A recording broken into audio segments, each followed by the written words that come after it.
சந்திரன் திசையில சூரியன் புத்தி எப்படி இருக்குங்கிறதையும் கேட்டு தெரிஞ்சுக்கலாம். ஓகே, ரொம்ப சந்தோஷமா. ஏன்னு கேட்டீங்கன்னா சந்திரன் திசையில சூரியன் புத்தி கேட்டீங்க. இப்ப பாருங்க, சந்திரனும் சூரியனும் இதுல சேருது. ஃபர்ஸ்ட் சந்திரன், இது சூரியன். முதல் வந்து சூரியன் திசையில என்ன வச்சுங்க, சூரியன் திசையில சந்திரன் புத்தி வந்தது. இதுல எப்படி வருதுங்க, சந்திரன் திசையில சூரியன் புத்தி வருது. அப்போ சந்திரன் என்பது தாய், சூரியன் என்பது தகப்பன். இங்க தாய் தகப்பன் வந்துருச்சு இல்லைங்களா, தகப்பன் தாயின்னு வரல, ஆனா இதுல தாய் தான் முதல் வருது. அப்ப சந்திரன் திசையில தான் தாய்க்கு வந்து மதிப்பு ஜாஸ்தி. அப்ப என்ன அப்படின்னு கேட்டீங்கன்னா, சந்திரன் திசை முதல்ல அவங்க ஜாதகத்துல சந்திரன் திசையில அவங்களுக்கு சூரிய புத்தி நடந்தாலே அந்த குடும்பத்துக்குள்ள சொந்த வீடு கட்டாம இருந்தாலும் ஞாபகப்படுத்துவாங்க, நம்ம சொந்த வீடு கட்டலாம், நம்மளுக்கு ஏதாவது ஒரு நல்ல விஷயங்கள். சந்திரனா உணவு சம்பந்தப்பட்டது, ஹோட்டல் தொழில் வைக்கலாம், பசுமாடு வாங்கி பால் கறந்து வியாபாரம் பண்ணலாமா, நெய் வியாபாரம் பண்ணலாமா, சந்தனம் என்பது சங்கு வியாபாரம் பண்ணலாமா, சந்திரன் என்பது உணவு சம்பந்தப்பட்ட தொழில் ஏதாவது ஒண்ணு பண்ணலாமான்னு இந்த சந்திர திசையில சூரிய புத்தி வரும்போது எங்களுக்கு இந்த எண்ணங்கள் நிறைய வரும், இயற்கையா வருங்க. அது இயற்கை, அதான் அந்த அலைவரிசையில இருந்து வரக்கூடிய அந்த ஞானம் தான் அவங்களுக்கு சொல்ல வைக்குது. அதுதான். அப்போ என்ன அப்படின்னு கேட்டீங்கன்னா, அந்த காலகட்டங்கள்ல சந்திர திசையில சூரிய புத்தி வரும் பொழுது அமாவாசையில பிறந்தவங்களுக்கு தான் தானம் பண்ணணும். சந்திரனும் சூரியனும் சேர்ந்த அமாவாசை ஒரு காலத்துல அது அம்மாவோட ஆசையா இருந்தது, காலப்போக்குல அது அமாவாசையா மாத்திட்டாங்க. ஆஹா, நல்லா இருக்கு இந்த தகவல் கேட்கறதுக்குமே. இந்த மாதிரி எல்லாம் நாங்க நிஜமாலுமே எங்க கேள்விப்பட்டதே இல்லைங்க, தெரிஞ்சுக்கிட்டு ரொம்ப சந்தோஷம். ஏன்னா அம்மாவும் அப்பாவும் சேர்ந்து ஒரே நேர்கோட்டுல வரும்போது அம்மாவுடைய ஆசையா இருந்தது, காலப்போக்குல அது அம்மாவாசையா மாத்திட்டாங்க. இருந்தாலும் அந்த ஜாதகத்துல அமாவாசையில பிறந்தவங்களுக்கு தானம் பண்ணணும்னு ஏன் சொல்றேன்னா, இங்க சூரிய சந்திரனுடைய அந்த புத்தி நடக்கும் போது அமாவாசையில பிறந்தவங்களுக்கு என்ன ஒரு சிறப்புன்னா, தவறான ஒரு வாக்கெல்லாம் நிறைய கொடுத்திருப்பாங்க. அமாவாசையில் இருக்கிறவங்களுக்கு சில வேற மாதிரி எல்லாம் பேசுவாங்க. அமாவாசையில பிறந்த இவர் இப்படி ஆயிருவார் அப்படி ஆயிருப்பாங்க. அப்படியெல்லாம் இல்ல. அமாவாசையில பிறந்திருக்கிறவங்க இவங்க என்ன வேலை செய்யறாங்களோ அந்த வேலை வெளியே தெரியாது, அதனால அமாவாசை. ஏன்னா அது இருட்டுல இருட்டு தானே அமாவாசை தான். அமாவாசை என்றது இருட்டு தானே உங்களுக்கு. அந்த இருட்டுல வந்து ஏதாவது அவங்க செய்யற வேலை ஏதாவது தெரியுமா, அதனால அவங்க செய்யற வேலை தெரியாதுன்னு அந்த காலத்து சொல்லி வச்சாங்க. இதுக்கு வேற பட்டம் கட்டி வச்சுட்டாங்க முன்னோர்கள். அமாவாசையில பிறந்தா ஏதாவது ஒரு பொருள் காணா போகுதுன்னா அமாவாசையில பிறந்தவங்களா அப்படிங்கிற ஒரு கேள்வி வருது இல்ல. இதெல்லாம் கான்செப்ட் இல்லாம அவர் அமாவாசையில பிறந்தா அவருக்கு பகலும் இருட்டு இரவும் இருட்டு, 24 மணி நேரம் இருட்டு, அவருக்கு பகலன்னு இரவு என்ன கவுண்டிங் அதானே. அதனால என்னன்னா அவங்க என்ன வேலை செஞ்சீங்கன்னாலும் அவங்க வேலையை அவங்க செய்யற வேலை எதையும் வெளியில கண்டுபிடிக்க முடியாது. நீங்க பக்கத்திலேயே இருந்து தூங்காம முடிச்சிருங்க, அவங்க செய்யற வேலை கண்டுபிடிக்க முடியாது. ஆமா, இது அவங்க கடவுள் கொடுத்த வரப்பிரசாதம்.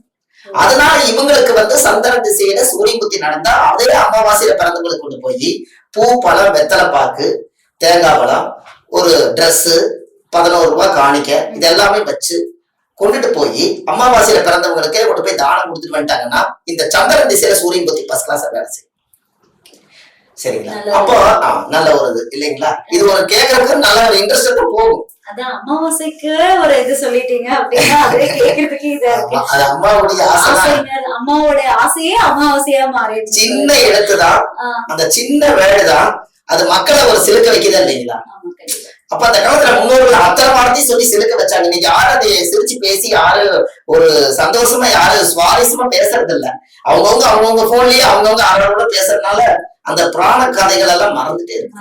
ஆமா, அதனாலதான் அம்மாவுடைய ஆசைதான் அமாவாசை. இப்போ அந்த அமாவாசை போய் இப்ப அமாவாசை இல்லாம அமாவாசை நிலை வந்துருச்சு.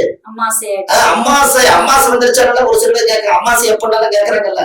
அதாவது ஒரு காலத்துல கால் கைய புடிச்சாவது வாழ்க்கையில முன்னேறணும்னு சொல்லி வச்ச வார்த்தை வந்து கால் கை காக்கை போய் இப்ப காக்கா முடிச்ச பேர் வந்தது இப்படித்தான் வந்துச்சுங்க.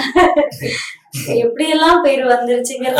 காக்கா முடிச்சன்னு பேர் வந்தது இல்லைங்க. அது அந்த காக்காங்கிறத 2 எழுத்துல கொண்டு இப்ப நிறுத்தி இருக்கிறாங்க. கால் கைய பிடிச்சாவது ஒரு காலத்துல வந்து யாரத்துல பிடிப்பாரா பிடிச்சு பொய்ப்பந்தல போட்டு வாழ்க்கையில நம்ம முன்னேறணும்னு சொன்ன வார்த்தை கால் கை காக்கை போய் காக்கா முடிச்சேன்னு வந்துருச்சு. ஒரு ஐயா கிட்ட ஒரு இது கேட்டோம்னா நிறைய விஷயங்களை தெரிஞ்சுக்க முடியும் போல. இந்த பத்தாது எனக்கு நிறைய மக்களுக்கு, அதாவது ஆயிரக்கணக்கான பரிகாரங்களை நிறைய எழுதி வச்சிருக்காங்க. அதை சொல்லணும், மக்களுக்கு நிறைய சொல்லணும். இதெல்லாம் நீங்க ஒரு சப்ஸ்கிரைப் பண்ணி வச்சுக்கோங்க. ஏன்னா ஒரு மனிதனுடைய உயிருடைய ஆன்மா இருக்கும் வரைக்கும் அறிவு வந்து நம்மளுக்கு ஒண்ணு சொல்லிக்கிட்டே இருக்குது, ரகசியமா பிரபஞ்சம் நம்மளுக்கு சொல்லுது. இத மக்களுக்கு சொல்றதுக்கு இன்னைக்கு ஒரு மீடியா கிடைச்சதுனால இந்த விஷயம் எல்லாம் மக்களுக்கு போய் சேருதுங்க. அதுக்கு உங்களுடைய ஆதரவு, மக்களுடைய ஆதரவு எல்லாம் இருந்தங்காட்டி இந்த எளிமையான வார்த்தைகள்ல ஒரு உயிரோட்டம் சக்தி இருக்குதுங்கிறத மக்களுக்கு சொல்ல வைக்கணும். அப்ப என்ன அப்படின்னு கேட்டீங்கன்னா, அந்த சந்திரன் திசையில சூரிய புத்தி வரும் காலத்துல பார்வதி தாயார் தான் சந்திரன். இந்த பார்வதி தாயாருடைய கழுத்துல பாம்பு இருக்கும், பாத்திருக்கீங்களா? இந்த பார்வதி தாயாருடைய படத்துல பாம்பு இருக்கிறதுனால என்னைக்காவது ஒரு நாள் சந்திரன் புத்தியில சந்திரன் திசையில சூரிய புத்தி நடந்தா தாயை காலத்தோடு கும்பிட்டு அன்னைக்கு போனாங்கன்னு அந்த காரியம் நடக்கும். சரிங்களா? ஒண்ணு. அதே போல தாய் கிட்ட வந்து சாபத்தை வாங்கிடக்கூடாது, நல்ல பேர் வாங்கணும்னு சொல்லி தாய் கிட்ட. அதே போல சந்திரன் புத்தி நடக்கிறவங்க உயிரோட இருக்கு, தாய் உயிரோட இருந்தா அவங்களுக்கு வந்து அவங்களை கூட்டிட்டு வந்து வீட்டுல உட்கார வச்சு பன்னீர்ல காலை கழுவி தொட்டு சந்திரன் வச்சு பாடு பூஜை பண்ணி தொட்டு கும்பிட்டு போனாங்கன்னா அவங்க வாழ்நாள் முழுவதும் சந்திரன் திசையுடைய ஆசீர்வாதங்கள் கிடைக்கும். இப்ப இன்னொன்னு கேட்பீங்க, தாய் உயிரோட இல்லைன்னா என்ன? நினைச்சிட்டே இருந்தீங்கல்ல. ஒரு சில பேருக்கு அம்மா வந்து இல்லாம இருப்பாங்க, அவங்களுக்கு எல்லாம் எப்படி? அப்ப அம்மா இல்லைன்னா அம்மாவுடைய படம் இருக்கும் இல்லைங்களா? அந்த உருவ படத்தை வச்சு அம்மா கட்டுன ஒரு காட்டன் சேலை இருக்கும் இல்லைங்களா? அந்த காட்டன் சேலைய எங்கேயாவது வச்சிருந்தாங்கன்னா அவங்க கட்டின சேலை தானே. அந்த சேலையில ஒரு 48 நாளைக்கு அம்மாவை நீங்க சந்திரன் புத்தியில 48 நாளைக்கு நீங்க கும்பிடணும். அதனால அந்த சேலையில ஒரு திரி மாதிரி கிழிச்சு திரிய போட்டு மண் விளக்குல நல்லெண்ணெய் ஊத்தி அம்மாவுடைய பக்கத்துல வந்து விளக்கேத்தி வச்சு அம்மாவை தொட்டு கும்பிட்டு போனீங்கன்னா வெளுத்த சேலை திரி விளக்கு போட்டா எரியும்.